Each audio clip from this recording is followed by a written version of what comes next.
Hello everybody, welcome to Josh Dell'Aria's Musical Escapades. Thank you for joining me on this journey. My name's Josh Dell'Aria, your host, and today I'm going to bring you one of the most soothing voices on the planet right now that belongs to a woman named Brooke Annibale. So I first heard of Brooke Annibale a couple years ago, so I've been following her for a couple years now.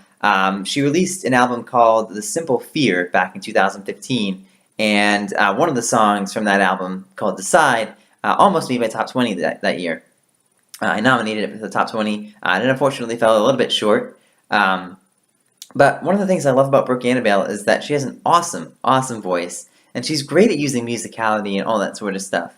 So I got to see her in Boston when I used to live up there a couple years ago, and I certainly enjoyed it. So I heard that she was actually going to put out a new album earlier this year, and she did, obviously in June, called Hold to the Light. So obviously I was looking forward to it, to see if there was anything else that I could nominate for her for the top 20 for this year, because I wanted to give her a second chance. I love giving artists a second chance when they get to honorable mention, because, you know, it's really fascinating when they actually make it the second time around. And so it's kind of cool to see if they're more improved than they were. So I'm going to go ahead and play this song called We Were Not Ready. That's on her new album. And I think it's really good. I think you guys will really enjoy it. It's a nice, simple song, and I'll go through and see if I think it's top 20 material.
time your eyes meet mine, I feel unsteady.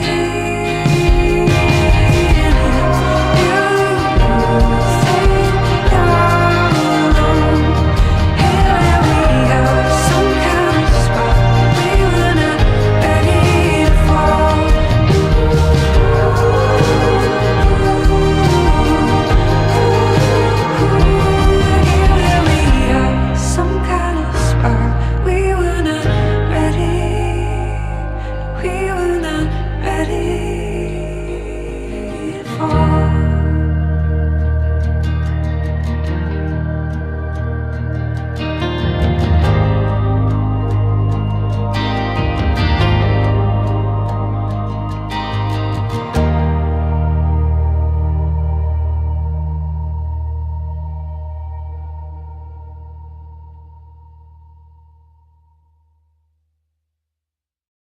Yeah, one of the things that I think is really cool about a song like this is its simplicity. And I've said this in the past, but I really do think that there's a lot of beauty in simplicity. And I know it's cool to make things that are complex. It's cool to have a whole bunch of bells and whistles in your song. It's cool to have all these crazy chords or crazy melodies or really fast solos or whatever. Um, but, sometimes when you do that, the message of your song can get really lost. And what I like about simple songs is that they're usually more focused on the message. And so it actually, in a lot of cases, actually kind of exposes the artist a lot more because they can't hide their mistakes in complexity. Okay, I'm going to start at the start of this song. And one of the things I want you guys to pick up on right away is how Brooke comes in with a lot of musicality in her voice. Just listen to how quiet she gets at the end of the second and fourth lines in this first verse. Feel so restless, feel so out of time. Never-ending circles in my mind. Feel so reckless, feel so out of line. Chasing all the meaning in your eyes. Yeah, do you notice that she ends off each of those two phrases very quietly? One of the big reasons for doing that is because she's actually ending on a note that you would actually expect her to end on. Um, and so there's really no reason to make that loud at all. So this is one of the biggest things that I learned a lot in college when I was going for music was that, whenever you have something that's completely expected, you don't need to play it loud because the audience expects it anyways. So, why bother playing it loud and making it, obviously clear, something that's already obvious? You don't really need to. If you play something that's not obvious, that's not expected, then you play it loud. But you don't need to do that for something that everybody expects you to play. Alright, so I want you to listen to the chorus now, and I want you to listen to the words that she's using.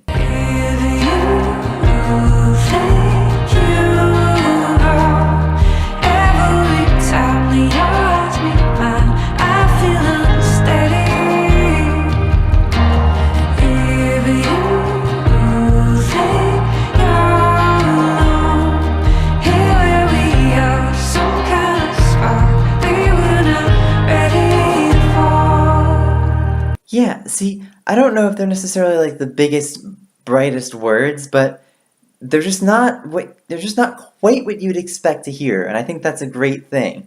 Um, I think having that little sense of unpredictability when you're kind of putting phrases together and kind of using slightly different words than what people would probably expect you to say is a really good idea because it still gets your message across in the same manner, but at the same time, your audience is paying more attention to it because you're saying something a little bit different from what they expected, and that forces them to think a little bit. Okay, last thing I'm going to cover is the oohs and ahs that Brooke puts in here after the second verse, and I'll play them a little bit here in probably a little bit of pieces, but here's what they sound like.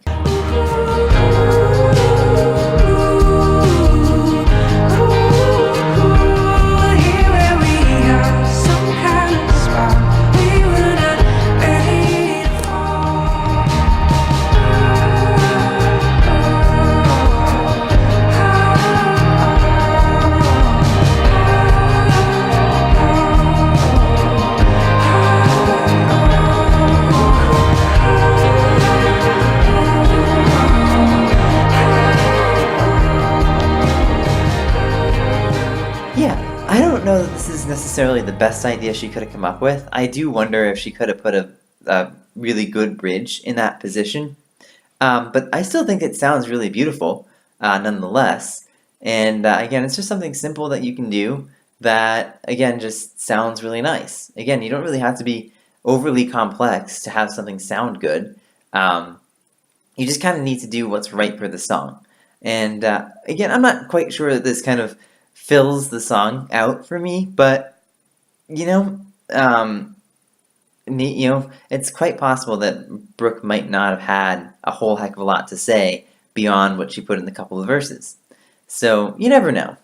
Okay, so I told you guys that I would let you know whether I was going to nominate this song for the top 20 or not, and my conclusion based on listening to it for these couple of times, and thinking about kind of how Brooke put the song together and how she expresses everything and all that sort of stuff. I do think that this deserves a shot at the top 20. I don't really know if it's going to get there or not, but it's always, the funny thing about getting nominated for the top 20 is that it means that you have the ability to get there. At least you know how to write music well enough that you're at least in consideration for it. So guys, thank you all for watching. If you guys like Brooke Annibale, you can check out more of her stuff on brookeannibale.com. I'll also link her social media stuff in the description. Yeah, this is probably going to wind up being my last review of a 2018 song before I get to do the top 20.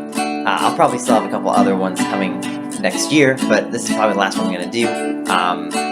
At least for 2018 music. I'm hoping I can get a Christmas song in before the end of the year too. We'll see if that happens, I'm not sure. But anyways, as I announced earlier, I am going to have a live stream Top 20 preview show here on my channel on New Year's Eve. I'm going to start right around 7:30 Eastern. That's for you guys in Tennessee, up on the East Coast of the United States, 7:30 p.m. And I'll be taking some of your song requests for possible nominations for the top 20, and I'll probably do some song battles and things like that. Again, I can't play any audio necessarily because, copyright laws and stuff like that.